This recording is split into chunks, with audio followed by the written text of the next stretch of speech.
Donc aujourd'hui, je vais vous présenter le premier épisode de la documentation que je fais sur la préparation au marathon. Donc pour rappel, la semaine dernière, j'ai sorti une vidéo où j'annonçais qu'il me restait 40 jours avant mon marathon. Et donc, ce que j'avais décidé de faire, c'est chaque semaine de faire un petit récapitulatif de ma semaine d'entraînement. Donc premièrement, pour expliquer le contexte de la semaine d'entraînement qui vient de passer, il faut savoir que samedi dernier, je suis allé courir 32 km. Bon, finalement, j'ai dit 24 km, mais juste après, je suis rentré chez moi en courant. Ça y est, 24 km fini. Je rentre à la maison. Donc pour la séance de lundi, c'était censé être une séance d'1h35, mais finalement j'ai couru seulement 1h12 et j'ai fait 12 km. Et pour aller courir, je suis allé au niveau d'une petite montagne qui est juste à côté de chez moi, avec une vue incroyable sur toute la ville. Ok, normalement, j'arrive en haut. Tout là-bas là. Donc là, il me reste un mois d'entraînement encore. Et regardez la vue que j'ai. Incroyable. C'est incroyable. Oh là là là là là là là là, c'est un truc de fou furieux.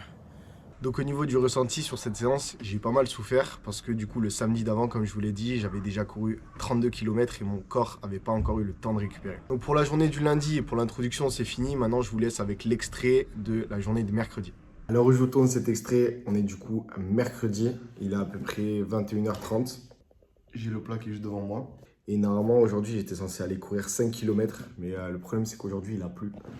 Il n'a pas fait beau du tout, donc j'ai pas du tout eu envie d'aller courir. Et en plus de ça, hier, quand je me suis accroupi, j'ai commencé à avoir une petite douleur au niveau du genou gauche. Donc ça m'a fait un peu peur. Je me suis demandé ce que c'était.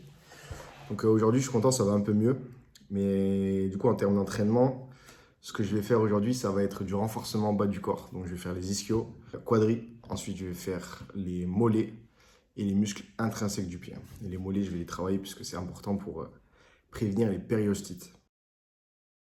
Bon, on est vendredi, il est 18h20 et là je rentre tout juste de cours et donc je m'apprête à aller faire la séance du jour qui est donc 40 minutes de run. Le problème c'est que là j'aurais bien aimé manger un truc avant de partir, mais il faut que je m'entraîne à courir à jeun parce que le jour J, passer 30 km, je vais avoir une grosse perte d'énergie, donc il faut déjà que je me prépare à ça. Donc là j'enfile le casque, ensuite je mets les chaussures et on est parti pour 40 minutes.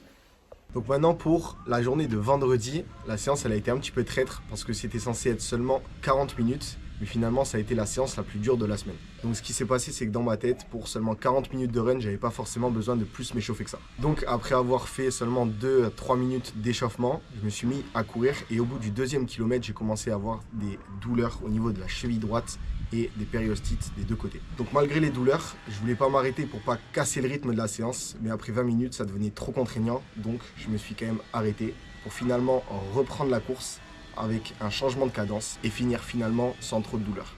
Donc ce que je retiens de l'entraînement de vendredi, c'est que parfois les séances les plus courtes ne sont pas forcément les plus évidentes, donc l'échauffement n'est pas à négliger. Donc maintenant au sujet de la séance d'aujourd'hui, j'étais censé courir 15 km en 1h35 que j'ai réussi à faire du coup en 1h27. J'avais un petit peu des appréhensions pour les douleurs au niveau des chevilles et au niveau des périostes, donc comme ce que j'avais fait pour la sortie longue de 32 km, je me suis bien échauffé déjà le bas du corps, et je me suis bien aussi massé au niveau des périostes. Et donc ça m'a permis de courir sans douleur. Donc si comme moi, vous avez des douleurs de périostite, ce que je vous recommande, c'est vraiment de faire du renforcement au niveau de la zone du mollet. Et également, avant chaque sortie, de bien vous masser au niveau de la zone du tibia et du périoste pour réchauffer les structures. Donc encore une fois, aujourd'hui, je suis allé courir à jeun. Donc le matin, j'avais pas pris de petit déjeuner. Et le dernier repas du coup que j'avais dans le ventre, c'était le repas d'hier soir. Du coup, malgré ça, j'ai pas forcément ressenti de manque d'énergie ni quoi que ce soit. Seulement, au bout du 10e kilomètre, j'ai été obligé de m'arrêter pour prendre une bouteille d'eau parce que j'avais vraiment la gorge sèche. Donc ça y est, j'en ai fini avec le récap de la semaine. En attendant, j'espère que ce petit format de documentation vous plaît et je vous dis à la semaine prochaine pour les nouveaux entraînements.